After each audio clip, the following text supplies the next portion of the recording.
Sharon Keogan, please, you have 8 minutes. Thank you, Lasker Hirlock, and Tánaiste, you're very welcome into the chamber. The government's reaction to Omnicron makes a mockery of the idea of living with COVID. Slapping restrictions into place based on zero data, the ink on the newspapers reporting it mere existent wasn't dry, and the panic machine swung into overdrive. And I see common sense and critical thinking hasn't made its way into decision-making either. COVID certs have been required for indoor dining since their inception. If we're now reintroducing additional restrictions for this setting, the return of table service only in bars, a maximum of 6 people to a table, no multi-table bookings, then that means that the COVID cert isn't preventing the spread of COVID in these settings. So what does the government do with them? Expand them to gyms and leisure centres. Because we've developed the system, so we might as well use it. Does it work? Who knows? Who cares? We don't have the data on its effectiveness as a measure. We don't have the data on the effectiveness of practically any COVID measure that the government has introduced, no matter how often it's asked for in this House or the other House. It's goodbye to nightclubs again, and 50% capacity for events. I'm sure making it economically unfeasible for many venues and artists to actually host or perform. But of course, since they're technically allowed, we don't have to give them their full supports. The panic machine slapped tests back onto the menu for travellers in order to be seen to do something, when we've known for over a year that community transmission is where effective protection begins and ends, and no level of border policing will prevent the presence of Omnicron in the country. And of course, this has been based on, well, nothing really. Minister for Public Expenditure and Reform, Michael McGrath, has described the new measures as precautionary in nature, saying that they will be lifted if Omicron variant does not meet our worst fears. Is that really where this government is at? That we're implementing blanket restrictions on the country which are based on our worst fears, which of course will never be realised.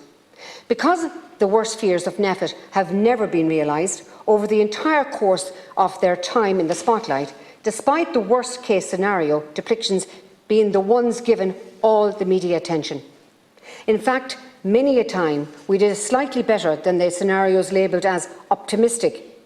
Not that you'd hear many media figures point that out. And those fears will be shown to be falsely yet again in Omicron, as Dr. Angelique Coetzee, chair of the South African Medical Association, attested to, even as she identified the variant. Dr. Coetzee said it was unfortunate that Omicron had been hyped as, quote, this extremely dangerous variant, with multiple mutations, and that even unvaccinated patients with it had only shown mild symptoms and recovered fully without hospitalisation. But even as the science on the ground explicitly stated that Omicron's present, no reason for panicking, NPHET, the government and the media decided, as they always do, to collectively lose their heads. I hope to God that Minister McGrath's words are true and that these restrictions will be lifted swiftly once we gain an accurate depiction of the profile of Omicron. Overseas, the White House Chief Medical Officer, Dr. Anthony Fauci, has said that the signs of Omicron are encouraging regarding the severity, based on the data that suggest it may not be as bad as initially feared. A report from the South African Medical Research Council released Saturday suggests that the strain could cause a milder infection. The main observation in the report was that most patients were not oxygen dependent, and that most of the patients in the COVID wards were incidental COVID admissions, having had another medical or surgical reason for admission to the hospital. So a young fellow breaks his leg, pops into the hospital after 3 days there and gets a bit of a scratchy throat. And just like that, he's another young person hospitalised with COVID. But I digress. We're here to focus on trade and employment. I think it's very simple. Impacted businesses should be given the full supports they were ever given, and it should not be seen as a case that lockdown by any other name should lead to this not happening. But I would rather those supports were not needed and the businesses of our hardest hit sectors were not again being asked to take one for the team. Lastly, perhaps on the reintroduction of the PUP, the payment has been a lifesaver for so many workers who have been precluded from earning a living.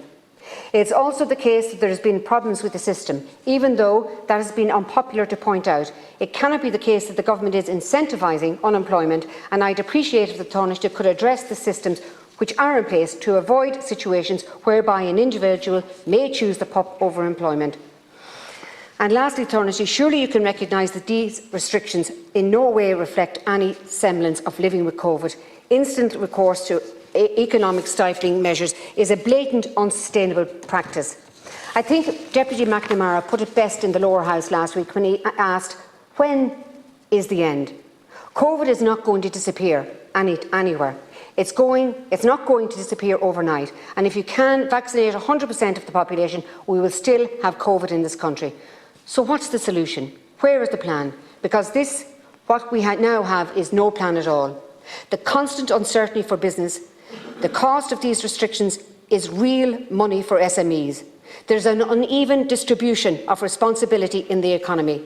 Companies and businesses have huge HR issues with mixed messaging and lack of leadership. There's a massive gap of employees who are fearful and those who are revelling in further restrictions. It's okay for our bin men to empty the bins or others to stack our shelves, but it's not okay to attend places of work. This creates massive inequality between peoples in different types of employment. But let's get serious about living with COVID, because we're putting living on hold long enough. Taoiseach, you are the Minister for Business. The current restrictions are in place until the 9th of January.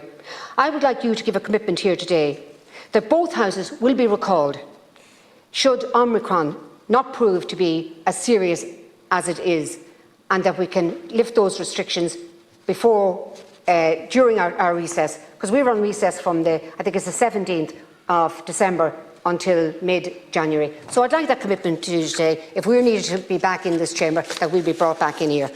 Thank you.